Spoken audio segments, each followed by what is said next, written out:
गोभी का पहला पराठा है अपने आप फूल गया है। ये दूसरा पराठा है, ये भी फूल गया है। ये तीसरा पराठा है, ये अपने आप फूल चुका है। ये चौथा पराठा है और ये लास्ट का मेरा पांचवा पराठा है। 5 के 5 पराठे अपने आप फूलेंगे। नमस्कार, गुड्डी की पोटली में आप सभी का हार्दिक स्वागत है। आज इस वीडियो में हम गोभी की रोटी एक एक रोटी कैसे फूले इसके बारे में बात करेंगे। और गोभी की एक एक रोटी फूले इसकी सबसे ज़्यादा मेन बात यह है कि हम आटा कैसे गूंथते हैं।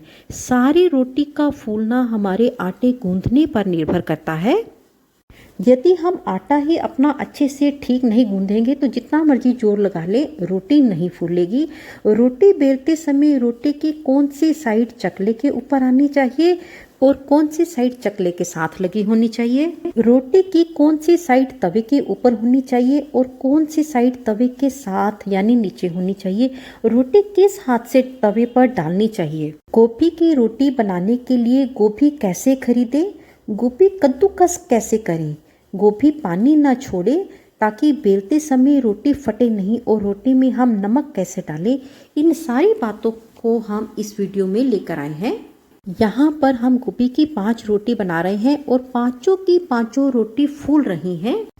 यदि आप भी मेरे कुछ टिप्स एंड ट्रिक्स को फॉलो करते हुए रोटी बनाओगे तो आपकी भी सारी की सारी रोटियां फूलेंगे ही फूलेंगी। तो आइए अब हम अपनी गोभी की फूली फूली रोटी बनाने स्टार्ट करते हैं। और इसी के साथ वीडियो को लाइक करना, शेयर करना, कमेंट्स करना और चैनल को सब्सक्राइब करना बिल्कुल भी मत भूलना, क्योंकि वीडियो को लाइक करना, शेयर करना, कमेंट्स करना और चैनल को सब्सक्राइब करना बिल्कुल ही फ्री है। तो आइए अब हम गोभी की फूली फूली रोटी बनानी स्टार्ट। गोभी की रोटी बनाने के लिए आटा हम नॉर्मल आटे से 19-21 टाइट गूंदेंगे। गोभी की रोटी बनाने के लिए मैं यहाँ पर मेजरिंग कप से नापकर 1 कप गेहूं का आटा ले रही हूँ। सूखे आटे में ना तो हमने नमक डालना है और ना ही हमने कुकिंग ऑयल डालना है। नमक डालने से रोटी लोहे के तवे के साथ चिपकेगी और अगर नॉनस्टिक तवा है तो स्टार्टिंग की 2-3 रोटी ठीक बनती हैं, उसके साथ बाद रोटी चिपकनी शुरू हो जाती है। और ना ही तेल डालना है, क्योंकि आटा गूंदने के बाद हमने इसके ऊपर 1-2 बार तेल लगाना है। आटे में नमक डालकर आटा गूंदने से थोड़ी देर बाद आटा पानी छोड़ देता है और आटा ढीला हो जाता है। और ना ही हमने इसमें किसी तरीके का तेल डालना है, क्योंकि आटा गूंदने के बाद हल्का सा हमने इसके ऊपर तेल लगाना है। यदि हम इसी स्टेज पर तेल डाल देंगे तो हमारी रोटी का क्रिस्पीपन खत्म हो जाएगा। इसलिए सूखे आटे में ना तो नमक डालना है और ना ही कोई कुकिंग ऑयल डालना है। आटा गूंदने के लिए इसी मेजरिंग कप से नाप कर हम पानी डालेंगे। आटा गूंदने के लिए पानी हमने इसी स्पेस पर डालना है, इसी खड्डे में डालना है। पानी हमारी परात की साइडों में बिल्कुल नहीं जाना चाहिए, वरना सारा आटा जो है वो परात के साथ चिपक जाएगा। जहाँ पर भी पानी परात के साथ लगेगा वहीं पर ही सारा आटा परात के साथ चिपक जाएगा और परात में चिपका हुआ आटा बहुत गंदा लगता है। मैंने बहुत सी लेडीज को इस तरीके से आटा गूंथते हुए देखा है। सारा सूखा आटा एक तरफ कर देते हैं और फिर यहाँ से पानी डालते हैं और फिर इस स्पेस में पानी डालते हैं। इस स्पेस में पानी डालने से सारा पानी परात की इस सतह पर लग जाता है और सारा सूखा आटा चिपक जाता है और उसको वो लेडीज़ अपनी उंगलियों के और अंगूठों के नाखूनों के साथ खुरच खुरच कर साफ़ करती हैं और उसके बाद इन्हीं नाखूनों को आटे में डालकर अपने नाखून साफ़ करती हैं। वो बहुत गंदा लगता है। इसलिए आप आटा इस तरीके से गूंथिए, सेंटर में स्पेस बनाइए और थोड़ा थोड़ा पानी डालकर आटे को गूंथिए। सेंटर में पानी डालते समय इस बात का ध्यान रखिए कि पानी परात के साथ ना लगे और थोड़ा थोड़ा करके पानी डालिए। लेकिन यदि फिर भी यहाँ पर पानी गिर जाता है, जैसे ये पानी गिर गया, तो इसके ऊपर सबसे पहले सूखा आटा लेकर इसको हटा लीजिए। जितना आटा गीला होगा उतना इसको साफ करना आसान है। देख लीजिए हो गया साफ। अब हम इस पानी के ऊपर सबसे पहले अपने सूखे आटे को डालेंगे। इसी के साथ आटा गूंदने के लिए ना तो हमने ऐसे ऐसे करना है और ना ही हमने इसको मुक्की देनी है। ये काम बिल्कुल नहीं करना, बस अपनी उंगलियों और अंगूठे से आटे को गोल गोल घुमाते रहेंगे और बिल्कुल जोर नहीं लगाना, बिल्कुल हमने थकना नहीं है। बस ऐसा तब तक करेंगे जब तक आटा और पानी एक सार नहीं हो जाते। हो गया आटा और पानी एक सार। अब हम फिर से सेंटर में स्पेस बनाएंगे और थोड़ा सा पानी सेंटर में ही डालेंगे और फिर से अपनी उंगलियों और अंगूठे की मदद से बस इसको गोल गोल घुमाएंगे और तब तक घुमाएंगे जब तक आटा और पानी एक सार नहीं हो जाते, और जोर बिल्कुल नहीं लगाना। और इसी प्रोसेस को तब तक रिपीट करेंगे जब तक हमारा आटा एक पत्ती नहीं बन जाता। यहाँ पर हमारा आटा काफ़ी सारा इकट्ठा हो चुका है। अब हम अपनी हथेली की इस चीज़ से एक बार जोर से ऐसे रगड़ेंगे तो हमारा सारा आटा तैयार हो जाएगा। हो गया आटा तैयार। इस तरीके से आटा गूंदने से आटा एक सार बनकर तैयार होता है। अगर हम दूसरी तरीके से आटे को गूंदते हैं ना, तो कहीं पर आटे में गिल्टियाँ और कहीं पर आटा पतला होता है, जिससे हमारी आलू गोभी की रोटी ठीक नहीं बनती। अब हम गूंधे हुए आटे को एक तरफ करके सूखे आटे में सेंटर में स्पेस बनाकर इसी प्रोसेस को फिर से रिपीट करेंगे। जब एक बार सारा आटा इकट्ठा हो जाए तो परात में 2-3 बार आप इसको घुमा लीजिए। अब हमने इसको गूंदना नहीं है, हम एक चकला लेंगे और बस 2 फिंगर से बिल्कुल हल्का सा कुकिंग ऑयल लेकर अपने तवे चकले के ऊपर अच्छे से फैला देंगे। हम इस पर आटा रखकर हल्का सा जोर लगाते हुए इसको इस तरीके से घुमाएंगे और इस प्रोसेस को 2 से 3 बार रिपीट करेंगे। फिर से तेल लगा लेंगे, फिर से 2-3 बार घुमा लेंगे। ऐसा करने से बहुत जल्दी स्मूथ और क्रैकलेस आटा बनकर तैयार हो जाता है। देखिए कितनी जल्दी से स्मूथ और क्रैकलेस आटा तैयार हो गया है। इसी प्रोसेस को हम 2-3 बार और रिपीट कर लेंगे। अपने इस तैयार आटे के ऊपर हल्का सा तेल लगाकर और 1-2 बार उलट पुलट कर देंगे ताकि तेल चारों तरफ लग जाए। अब हम इसे ढककर 15 से 20 मिनट के लिए रेस्ट करने देंगे। फ्रिज में रखेंगे सेट होने के लिए। तो जब तक हमारा आटा सेट हो रहा है तब तक हम अपनी गोभी को बनाकर तैयार कर लेते हैं। यहाँ पर मैंने 750 ग्राम गोभी ली है। यहाँ पर हमने रात को गोभी का डंठल उतारकर धोकर कप के ऊपर इस तरह रख दिया था ताकि सुबह तक सारा पानी नुचड़ जाए, और ऐसा मैंने अपने दोनों फूल के साथ किया है। अक्सर लोग मुझसे पूछते हैं कि गोभी के पराठे बनाते समय हमारे पराठे बहुत पानी छोड़ते हैं। उसके लिए बहुत ज़्यादा ज़रूरी है कि आप जब गोभी को खरीदें तो ध्यान रखिए आपके ये जो डंठल है ना, खासकर जब आपने पराठे बनाने हैं तब ये जो डंठल की ये जो लकड़ी वाली साइड है ना, ये हल्की सी हार्ड होनी चाहिए। इसकी भी हार्ड है और इसकी भी आप देखिए हार्ड है। देखिए लकड़ कितनी हार्ड है। जिस गोभी की ये लकड़ हार्ड होती है ना, वो गोभी पानी नहीं छोड़ती। अगर आप गोभी की रोटी बनाने के लिए गोभी को खरीद रहे हो तो गोभी के फूल को उल्टा करके उसके डंठल को देखिए और फिर आप उसको खरीदिए। अगर ये चीज़ बहुत सॉफ्ट सी होगी ना तो हमारी गोभी की रोटी जो है ना, गोभी बहुत पानी छोड़ेगी। ये बहुत बड़ा सीक्रेट है गोभी की रोटी का कि वो पानी ना छोड़े। कद्दूकस की बड़ी वाली साइड से ऊपर से नीचे जोर लगाते हुए जाएंगे। नीचे से ऊपर जोर लगाते हुए नहीं आना, वरना हमारी गोभी के ये जो मोटे मोटे डंठल है ना, ये टूट जाएंगे और जिसकी वजह से हमारी रोटी फटती चली जाएगी। ऊपर से नीचे जोर लगा के इसको कद्दूकस कीजिए। बारीक साइड से अगर हम कद्दूकस करेंगे तो हमारी गोभी पानी छोड़ देगी। इसलिए बहुत ध्यान रखना है कि गोभी हमको अपनी बड़ी वाली साइड से कद्दूकस करनी है। जब हम अपनी गोभी इस साइड से कद्दूकस करनी शुरू करते हैं, ना कि ऊपर से इस तरीके से, तो हमारी गोभी सारी कद्दूकस हो जाती है। हमारा बचा हुआ फूल इस तरीके का नज़र आता है और इसमें भी जो छोटी मोटी गोभी रह गई है इसे भी हम चक्कू की मदद से बारीक बारीक कर लेंगे। फेंकेंगे हम इसको भी नहीं। यहाँ पर मैंने सारी गोभी को कद्दूकस कर लिया है और आप देख लीजिए दोनों फूल किस तरीके से कद्दूकस हुए हैं। अब हम गोभी का पानी निकालेंगे और गोभी का पानी हमको नमक मिर्च डालने से पहले निकालना है।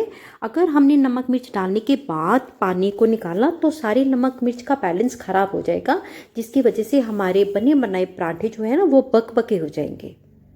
और पानी निकालने के लिए एक मलमल के सूती कपड़े के ऊपर चाहे एक बार चाहे सारी गोभी पूरी डाल के इसको निचोड़ेंगे। हम यहाँ पर आधी आधी करके गोभी ले रहे हैं और हल्के हाथ से पानी को निचोड़ देंगे। ऐसा हम दूसरी गोभी के साथ भी करेंगे। देखिए यहाँ पर कितना पानी निकला है सारी गोभी से। अगर ये सारा पानी गोभी में होगा तो हमारी गोभी से पानी निकलेगा ही निकलेगा। यहाँ पर हमने सारी गोभी निचोड़ लिए है। अब हम डालेंगे इसमें कुछ सूखे मसाले। जीरा 1 टीस्पून, अजवाइन 1 टीस्पून, तरह पीसा सूखा धनिया 3 टीस्पून, घर में यूज करने वाली लाल मिर्च 1.5 टीस्पून, बारीक कटी हरी मिर्च 2। इसे आप कम भी कर सकते हो, ज़्यादा भी कर सकते हो और स्किप भी कर सकते हो। कद्दूकस किया हुआ 1.5 से 2 इंच अदरक। यहाँ पर हम हरा धनिया नहीं डाल रहे, हम डाल रहे हैं गोभी के डंठल के पत्ते। गोभी के साथ इस तरह के जो डंठल होते हैं उसके साथ जो हरा पत्ता है, इसी को उतार कर रात को अच्छे से धोकर कपड़े में लपेट कर रख दिया था ताकि सारा पानी नुचड़ जाए। सुबह हमने इसको बिल्कुल बारीक बारीक काटा है। आप एक बार गोभी की रोटी में गोभी के पत्ते डालकर गोभी की रोटी बनाकर देखिए। एक तो इसका टेस्ट डबल हो जाएगा और दूसरा हमारी गोभी भी 1 से 2 रोटी के लिए बढ़ जाएगी। इसी के साथ एक बात बहुत ज़रूरी है, गोभी वाले भैया से हरा धनिया लेना नहीं भूलना। वो हमारा फ्री का है और फ्री की हमने कोई चीज़ नहीं छोड़नी। अब हम इसको मिक्स करेंगे। यहाँ पर मैंने अपनी गोभी को बहुत अच्छे से मिक्स कर लिया है और याद रखेंगे अभी तक हमने इसमें नमक नहीं डाला। अब हम अपना आटा सेट करेंगे। यहाँ पर 15 से 20 मिनट हो गए हैं। आटा हमारा पहले से भी ज़्यादा स्मूथ हो चुका है। एक बार हम इसको उलट पुलट कर देंगे और फिर से जरा सा देसी घी अपने चकले पर लगाकर फैलाकर अपने आटे को पहले की तरह 5-7 बार हम गोल गोल घुमा लेंगे। ऐसा करने से हमारा आटा एकदम से ज़्यादा बढ़िया स्मूथ हो जाएगा। अब हम इसके पेड़े करेंगे। पेड़े करने के लिए हल्का सा देसी घी और अपनी इन 3 उंगलियों की मदद से हथेली पर लगा देंगे और घी लगी उंगलियों से हम एक नॉर्मल पेड़े से 19-21 बड़ा आटा लेंगे और इस तरह से जोर से प्रेस करेंगे। ऐसा हम 5-7 बार करेंगे। ऐसा करने से आटा हमारा और भी ज़्यादा स्मूथ हो जाएगा। फिर इसको इस तरीके से घुमाकर गोल करके अपने हाथ को इस तरीके से बना लेंगे और हथेली पर, दूसरे हाथ की हथेली पर ऐसे गोल गोल हम घुमाएंगे तो हमारा पेड़ा बनकर तैयार हो जाएगा। बिल्कुल गोल पेड़ा बन जाएगा और बहुत जल्दी से बनेगा। इसी तरीके से हम अपने सारे पेड़े बनाकर तैयार कर लेंगे। 1 कप आटे से 5 पेड़े बनकर तैयार हुए हैं। अब हम इसकी रोटी बनानी स्टार्ट करेंगे। अब हम एक पेड़ा लेंगे और उसे सूखे आटे में बड़े अच्छे से लपेटकर चकले के ऊपर रखकर हाथ से हल्का सा प्रेस कर देंगे और बेलने की मदद से अपने पेड़े को एक पूरी के आकार का बेलना है। ज़्यादा बड़ा नहीं करना, बस हल्का सा प्रेस करेंगे और इसको घुमा देंगे। फिर से हल्का सा जोर लगाते हुए बेलेंगे और फिर से घुमा देंगे। ऐसा हम 2 या 3 बार ही करेंगे और यहाँ पर हमने एक पूरी के आकार की अपनी रोटी को बेल लिया है। अब हम थोड़ा सा देसी घी इसके सेंटर में रखकर किनारों को छोड़ते हुए एक साथ कर देंगे। किनारों पर देसी घी हमने इसलिए नहीं लगाना क्योंकि किनारों से हमने इसको पैक करना है। यदि हमने किनारों पर भी घी लगा दिया तो हमारी रोटी पैक नहीं होगी, बेलते समय फटती रहेगी। अब हम इसके ऊपर आधी चुटकी जितना नमक डालेंगे और नमक डालकर भी हम इसको बिल्कुल एक साथ कर देंगे। यहाँ पर मैं मेजरिंग कप से नाप कर आधा कप गोभी ले रही हूँ। ये मेजरिंग कप आधा कप है और अब हम इसमें डालेंगे 1 चुटकी नमक और 1 चुटकी नमक डालकर इसको फटाफट से हम मिक्स कर देंगे। गोभी को पानी छोड़ने का मौका नहीं दे देंगे और सारी रोटी में हम इसी तरह से नमक डालकर गोभी में रोटी में भरेंगे। रोटी को अपनी हथेली के ऊपर लेकर इस तरह से कटोरी बनाकर फिर हम उसमें गोभी भरेंगे। गोभी को चकले के ऊपर रोटी रखकर बिल्कुल मत भरना वरना उठाई नहीं जाती। एक बार गोभी भरकर अपनी उंगलियों और अंगूठे की मदद से नीचे प्रेस करेंगे और अपनी कटोरी में स्पेस बनाते रहेंगे। फिर से इसी प्रोसेस को रिपीट करेंगे और सारी की सारी गोभी हम इसी तरह से इसके अंदर डाल दें। आप देख लीजिए, मैंने वीडियो को एडिट नहीं किया। मैंने आधा कप गोभी एक रोटी में भरी है। अब हम सीधे हाथ से अपनी अंगुली और अंगूठे से इस तरह से प्रेस करेंगे और उल्टे हाथ से हम अपने अंगूठे को अंदर की तरह आटे को धकेलेंगे और ये दोनों काम हम इकट्ठे करेंगे।